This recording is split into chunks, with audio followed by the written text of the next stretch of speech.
Since my sister-in-law moved to my house, things have just been up and disappearing like they have feet of their own. Well, you know what? I have a sneaking suspicion I know who's behind it. So how am I going to prove it? Let me show you. Family always helps each other in difficult times.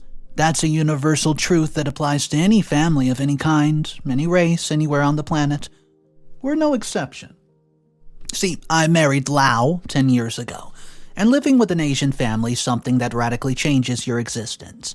Even a decade later, from the customs to how you communicate with them, for me, at first it was interesting, new, and exciting. Although I admit originally, I did not think that we would last that long. In fact, when Lau and I first started dating, we both thought that we weren't going to make it past the 5th date. Well, look at us now. 10 years, 2 kids, and a 2-story house later. It's funny because I feel like I also learned about Chinese culture with our children. Mind you, I made it clear that despite his money, what made me fall in love with him was his protective nature.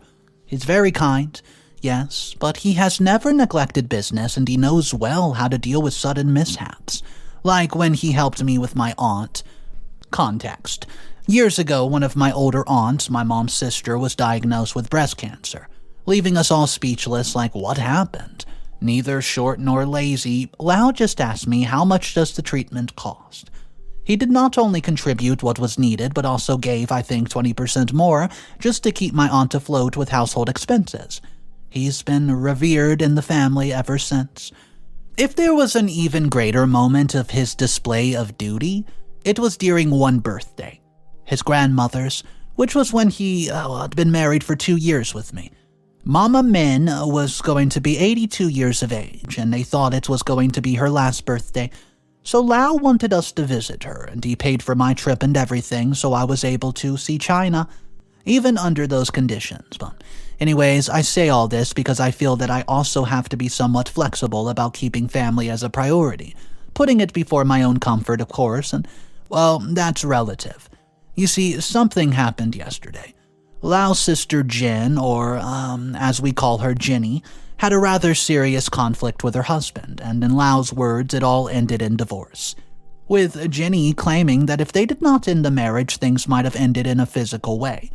That's why Lau offered Jinny to stay with us for as long as necessary. Since her husband refused to give her the house, it's partly complicated because that house belongs to his family, so he does have some power since it's in his name. And because they signed a prenuptial agreement, but it was Jenny's family's idea, so they can't really complain. Still, Lau's just mad. He has a good relationship with his sister, but even if he did not, seeing your sibling being mistreated is always reason to want to blow up on somebody. Regarding Jenny, well, we had only seen her a few times since our wedding, and the Asian families, at least the migrant ones, tend to have a very rare aspect. I don't want to sound xenophobic, but even though they all love and care for each other, the truth is that they have little contact with the rest of the family. At Christmas time, Lau does not mind spending time with my family, and we have fun and have a good time together. Of course, Jenny lives in another city, but only a half hour away. It's not like we can't see her, and if memory serves me correctly, we went up there 3 years in a row without seeing her. And even when our children asked us about Aunt Jenny, I don't know what to answer. Their father would just tell them she's fine, she's working, and, that's all they ever knew, and I knew about Jenny as much as they knew. But now things have changed, and we welcomed Jenny into our home this morning. I must admit the change is really radical. I remembered her differently from what she is today. At least physically.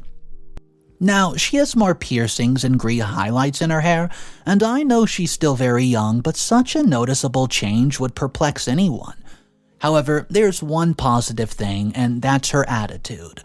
I remember Jenny as a more serious, quiet person, not so giggly, but now she's the quite opposite, more spontaneous, talkative, and likes to play touch.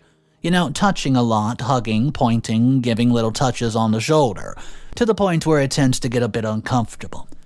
I'm just writing this to tell you because I need to let off some steam. And this is a bit of a disruption to our day-to-day life, right? So, Now we'll talk about the periods of stay and rules in the evening, but for the moment I have to be honest. It's a bit difficult for me to fully accept Jenny into our house. I know and fully respect that it suits Lau's way of being, but it's all very sudden, and this idea was preferred before she went to her parents, who are always too busy or too ill with their work to give Jenny the support that she needs at the moment. She's playing with the kids downstairs, and she's already said a couple of things that we had to warn her about dealing with the children. I don't want to fall into the stereotypical type or anything like that, but it's normal to make everything clear from the beginning. I'll talk to Lau about it, and if everything works out well, I'll even offer to let her stay with us indefinitely without any problem. After all, Lau's family is also mine, and he's done so much for me that I feel it's my time to repay him. I know it won't be very easy, but it won't be impossible either. Who knows, I may just be getting the first impression, and I'll have to look much further than that. I may even make a new friend in the process, because I think that would be great. What's up, everybody? Mr. Reddito here. I hope you're having a great day. So the first update comes out 2 weeks later. This is a very interesting story because OP does not seem very comfortable with having somebody come into the house and live there. Guys, if you're not subscribed to the channel and you do enjoy these videos, just know it does help support the channel a lot if you click that subscribe button. So thank you for doing that. We're going to check out the first update now. It came out 2 weeks after the original post, and here it is. Update number 1. So, I misunderstood the situation a bit, and I apologize.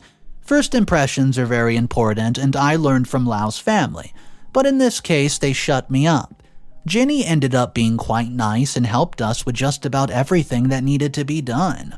Despite the flirtatious and rebellious exterior, there lies the same hardworking, helpful, responsible attitude from Lau's family. She continues to keep her job at a distance and helps us by driving the children to and from school. Now, I can't say enough about how much that helps Lau and me, because we always have these super busy mornings to do everything. And with her helping us, we have more free time, and we've even been able to make more work and get it done, and been able to relax afterwards, and on the weekends. Well, guys, that's why I'm writing to you now. In my free time, I've been able to work on these updates. But don't worry, there will be more. Of course, not everything has been rosy, at least with Jenny's situation. When it comes to helping the kids with their homework, well, let's just say that she doesn't always manage to get the math right and ends up hurling curses at full volume, and we're just afraid that the kids will copy those attitudes and leech onto them. Of course, she insults and shouts mostly in Mandarin, but still, I would not be nice to generate a multilingual problem at school. As for the rest, we could say that everything is going well. Lau is slightly happy that his sister is with us, and the rest of the family seems to support this. We haven't heard much about the delicate family situation at Jenny's house with her husband, but I hope that it can be resolved. At least now I'm a little more reassured that her stay won't mean something negative. Oh, quite the opposite, in fact. The other day, she even accompanied me shopping and told me several things, and, well, in fact, we went to Chinatown that we could buy for some new recipes that she wanted to try. Well, I like that, because although it may not sound like it, I haven't managed to cook typical Chinese food right. I love learning, but it's one thing, it's one of the few things Lau's not so good at. He has no problem eating my food, but I like to make him happy by cooking a roast duck like he's loved since he was a little boy. Jenny has good seasoning, so we're going to team up and give him that little duck that he wants. A surprise! Well, I've learned a lot more about their culture and how much fun you can have as a family, with games and things like that. Besides, telling us stories of when they were little, they used to play in their backyard late into the night, and I don't know, I just wish my kids would adopt that part of them, going out to play only when they finished all their chores. Is that too much to ask for? Oh, okay. And another update for everybody? Well, this time leaving Jenny's topic aside a bit. Something bad is going on at home, and I think my kids are adopting negative behaviors from school. I say from school because I highly doubt Jenny encourages theft. I mean, some of the things in the house seem to be disappearing at the drop of a hat. A little less than a week ago, one of my earrings went missing, one of the silver ones. I spent hours looking for it, only to realize it was one of the nightstands in my son's room. I don't understand how it could have even gotten there. And if anybody would think it was an accident, except that it's already happened twice with other things. One with my youngest daughter, it was some candy from the fridge. And also, once again, with my son, one of Lau's watches. They say they don't know anything about it, and that has me a little worried. They don't go to a bad school, but I understand that not all kids are the same, and maybe because of the excitement of being popular and so on, they play these little tricks. We had a little discussion yesterday precisely because of this, and as I told them, they should stop doing this. Lau, he also joined me, but they insisted that they had not done anything. Still, we reminded them, and I think the message got across perfectly because there was no mishaps today. I would not want to be raising a couple of thieves. I think it would be every mother's nightmare. Update number 2, 3 months later. This is already starting to scare me. I mean, I feel that my children are having quite a negative transformation. Remember when I told you about them taking my things? Well, this has already reached almost absurd levels as it's been repeated on different occasions, and it's become a habitual as scolding them for not taking a bath. I mean, you usually scold your kids for not eating their vegetables or things like that, but I scold mine for finding some of my shoes. A pair of shoes! And at any moment I could find them again at the market for someone else to buy. Sorry, I skipped a part, right? So the other day, I went to the market and found the buckle of one of my most expensive belts in one of the markets in town, where they were selling varieties in a small stall. I knew it was mine because of a mark that it had in one of the corners that I made when I was 18 years of age. That's right, I've had it for about 20 years, and it mysteriously just ended up at the market when I coincidentally lost it a few days prior. I had to go through the shame of my life with the seller to get it from him. And although I had to buy it for an unreasonably low price, it's still not the idea to pay for something I already own. When I asked him who had given it to him, he just told me that he had bought it from another peddler, who had given it to him at a higher price, but when he found the mark, he told me that it ruined his business, since he would have to sell it super cheap. Well, he cursed himself for not having noticed the detail. When I got home, I scolded the children and told them that this was the last time that they would be doing something like that, since things from the house, to make extra money was very wrong. I told them that if they wanted to make money so badly, they should do other things. I don't know, sell juice or mow the neighbor's lawn, do chores in the neighborhood for a few extra coins. The worst part is that Lau and Ginny take their side, saying that they're only doing it because they're too young. And even though we're not in need, it's no wonder the kids want a little financial solvency. But as I tell them, they should look for other alternatives so that they can generate their own income from an early age. They must learn that, but if they continued with the theft, I would have to make desperate measures. Don't ask me what they are, but believe me, they are severe. I was watching and some comments suggested that I should be investigating Ginny more, as she may also be a suspect as well as Lau. Others even thought that I had done everything to frame them, and I think that's one of the most absurd theories I've ever heard in my life. Lau, I don't think badly because, well, he's one who brings the most of the ham to the table, so he's automatically ruled out. And if it's Ginny, I admit it's not as far-fetched as it sounds. See, according to Lau, she's never exhibited behavior or tendencies of that sort. But we're talking about a person who transformed into a video game character overnight, so you know what, it's a possibility. I hate to be like that, but I wish it was more of a Ginny's possibility, since seeing my kids do that just breaks my heart. It makes me think that so much of the parenting we gave them wasn't worth it. I mean, what's the point of trying if they're going to be adopting the behavior from the outside in the end? I would like to know what I can do about it. I'm about to buy one of those little things. What are they called? You know, those tracking devices that you put on things and they tell you on your cell phone where it's at in real time. I feel like I should do that. Buy them and leave something in plain sight. So I know who's taking it. I'm just getting so paranoid. I just did a little experiment a while back, leaving a pudding in the middle of the kitchen and waiting for somebody to show up. Yeah, I know, it's just pudding. It sounds cartoonish, but it was the best that I could do, as there was nowhere to leave my phone recording and realize who the thief was. Or, well, there were places, but you cannot disguise it that easily. Who showed up was my daughter Lily, and I caught her in the act. Scaring her, I felt a little sorry for her as I could tell that she was scared.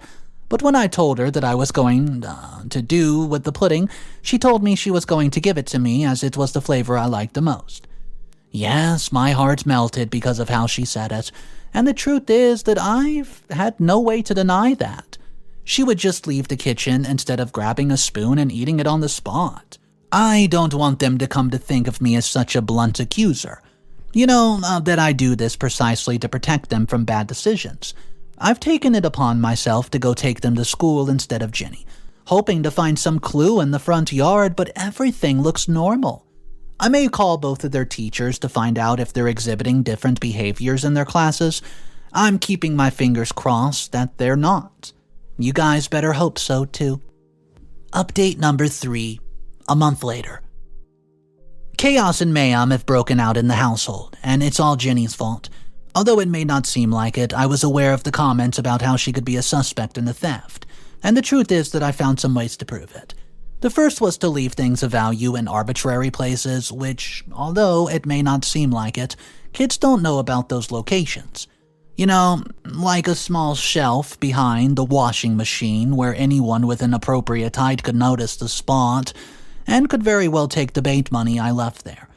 Sure enough, a couple of days later, the money was gone. And I knew it wasn't Lau because I periodically checked to see if anybody had stumbled upon the site. And it had, one afternoon, when the kids were home from school and Lau was still at work. I locked myself in my room to write an update for you guys, which in the end I did not post to make this one. Anyways, after a while I went out to the laundry, and that's when I noticed that the money was gone. At first I was suspicious of everyone, and more so when I found the kids looking for something, in the living room. I thought it was one of their tactics for stealing things, and that would search every nook and cranny until they found something of value. Only this theory was disproved by a single excuse. They let themselves be seen. A real thief would not let themselves be caught so easily. And when I asked them what they were doing, they told me that they were looking for something. I questioned them about it, and they told me that it was one of Jenny's games about looking for what they wanted most in life, only it was invisible. That was a very strange thing to say, and they told me it was one of the games Jenny played with Lau when they were little. However, when I asked Lau, he just told me that they never played anything like that before. The suspicion began. When I went over to Jenny's, she seemed to be going out, saying she was going shopping and some friends, even though she had not mentioned anything about it before, and we usually comment to each other when we go out often, and she told me it was something that came up suddenly. And she was already running late, but when I asked her whether she had seen some money I had laying around, she said no. Although given recent events, I may have, quote, forgotten where I left it, or even that the kids had it. I told her it was money that was in a place where the kids did not know it existed. She insisted that she had to go, but I asked her to come with me to get it. I was nervous, and it would have seemed like I was being overly insistent. But you had gone to see Jenny's face? Oh man, she clearly looked like she was hiding something. In the end, she told me that she would call Lau and just to let her go, and that it was really incriminating of her and she didn't do anything. To at least clear, more direct, I asked her about the children's game, but she seemed evasive. It wasn't until I said, maybe you had them look for something just to distract the issue. And at that point, she starts laughing wildly like a crazy woman. That, in my book, meant that she was indeed up to something. My mind spun 1,000 times a second, and she told me that I was the one starting to rave.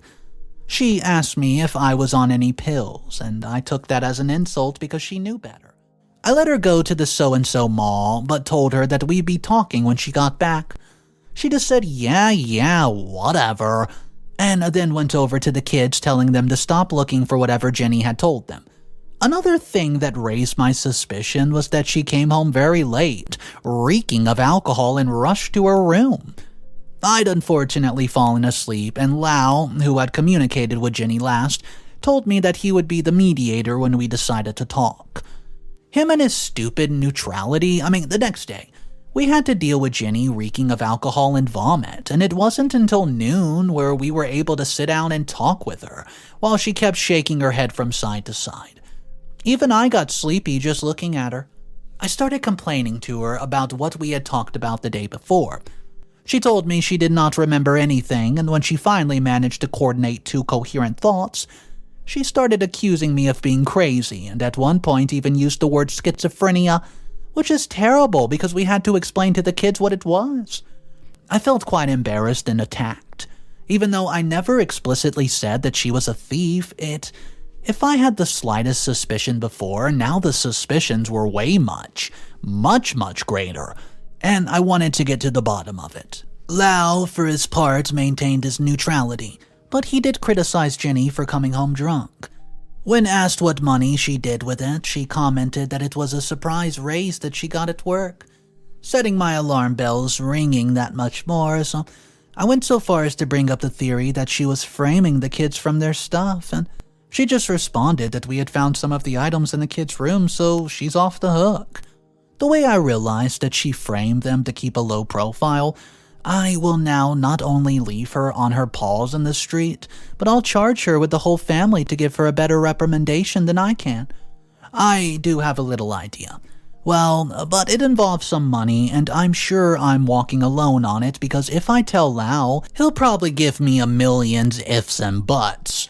So I'd better get to work before things get worse. Update number 4. I come with success. Guys, where we come from the airport, and it's because I managed to unmask the thief of the house, and yes, it was Jenny. But let me tell you how it would head down. I was tired of everything that was going on about the burglars, so I took matters into my own hands. I bought one of those camera sets with several connections which can synchronize with your smartphone, so I could find out once and for all what's going on. Of course, I had to do it on the sly because I wanted a model that was discreet so that nobody would see that there were indeed cameras everywhere in the room, and let's face it, we may be used for our spaces. But if there's the slightest change in environment, we'll notice. I found a model that served as many as 5 very small cameras, which could be well placed in the environment instead of the very noticeable ones or the ones that are in the shape of a circle. They come with a night vision function, so they were going to help me so much more in my plain sight. My idea was to leave the lights off in the house, fake a power outage, forcing whoever was causing misdeeds to use their flashlight and stay longer than usual, finding whatever it was that they were going to steal. I also did this because the cameras, although well hidden, would sometimes show a small bright reflection which would not be noticed by having the flashlight so close. In addition, I left a new ring that Lau had given me, a rather beautiful, expensive one, on the table, waiting for anybody to show up to take it. So I set up the cameras in a time slot, and that was like out of heaven. Where the kids were at school, Jenny was out and Lau was at work, plus I was also working, even though I had been given the day off. I installed everything, and I tell you it took me a while to do this update because my plan was to do it in a week. But you don't know how hard it is to keep something secret when so many people in the house are here. After the testings, Jenny was the first to arrive, and she brought the kids from school. I decided to start the trap at night, purposely cutting some wires. The cameras, being removable, worked via Bluetooth to the main source, which sent the signal to my phone, and that's how I detected some movement in the kitchen. It was my oldest son, but he was just looking for a glass of water. He even asked Jenny for help with it and shining the flashlight on him, but when they left, she noticed the ring, and I saw precisely when she grabbed it. And it did not stop there. She took some things from the kitchen that I did not manage to visualize well and followed my son to his room. Once there, she left this object that I did not understand what it was on the bedside, and then said goodnight. So the next morning, everything was settled, and when I went to my son's room, I noticed how on his desk there were some bills in the middle of all his things, being what Jenny took to incriminate them. That's when I get really upset. I went straight to Lau to show him the recording from last night, and at first we had a hard time visualizing because of the night vision. But at one point, Jenny was seen doing everything, and then there was a twist. Lau shot out of bed as if he was about to start a marathon, so I followed him, thinking something very bad was going to happen, but I did not think he was going to get upset like this. I've never seen him this way. He went to Jenny's room and just opened up the door, waking her up, and he took the phone from my hands, told me that we had already caught her. Well, what came next, not even in a movie could I have imagined. Apparently, Lau did suspect her early on, thinking that she was the thief, but he was always just too busy to check. One of the ways he became suspicious was by talking to Jenny's ex. Turns out a while back, Lau had a conversation with a guy, and he was surprised about what he heard. The man told him that he had left Jenny because of a lot of negative behaviors that she was bringing to the household, and he thought that at some point it was going to seriously affect him. Among the things that the guy was describing was premeditated theft, as she was selling things from the house just to buy herself more nonsense and go to parties with her friends. If she continued like this, she was going to leave her husband bankrupt, and now it was worse because she was stealing from other people. Lau became furious at the millionth power and started yelling at Jenny in Mandarin. I understand absolutely nothing, but I knew it was hardcore. Well, Lau even scolded her for calling me a liar and crazy and for incriminating our children, and told her he did not want her in the house anymore. And well, I feel like Jenny should thank her brother for getting her a ticket to China in less than a week. She'll go to some relatives in the countryside away from the city, away from her environment, as a method of punishment for everything that she did, going through the approval of her parents and the uncles who will receive her there. I don't know if she was left with any resentment since there was little interaction that we had when she left. As strange as it sounds, but I feel that this is the worst punishment that they can do to her, and well, I think she deserved it. Oh, and not to leave you in doubt, after a lot of searching, I managed to find the ring that she stole. And although there are other things I can write off as lost, at least I'm now relieved that my children are innocent. So I apologize to them for scolding them, but they understood quite well. I feel the opposite now that we ended up teaching them very, very well. So honestly, in my opinion, I think the worst part of this story, it wasn't necessarily Jenny being a thief. It wasn't Lau not believing his wife. No, it wasn't any of that. It was the fact that Jenny was involving the children and trying to make the children look like they were the thieves and ultimately just teaching them bad stuff that they shouldn't be doing, and I think that is the worst part of the story. Let me know what you think down below in the comment section. I did read some of the comments that were saying Lau took way too long to come to grip. He knew deep down that his sister was the one doing this, but he still had to see hardcore proof and evidence being on the phone of what she was doing. Guys, let me know your thoughts. I want to hear exactly what you thought about it in the comment section down below. Thank you for joining me today. My name's Mr. Reddito. I narrate stories like this every single day, and I hope you guys were entertained. If you want more daily videos, consider subscribing. I'll see you tomorrow, and of course, remember, it's cool to be kind.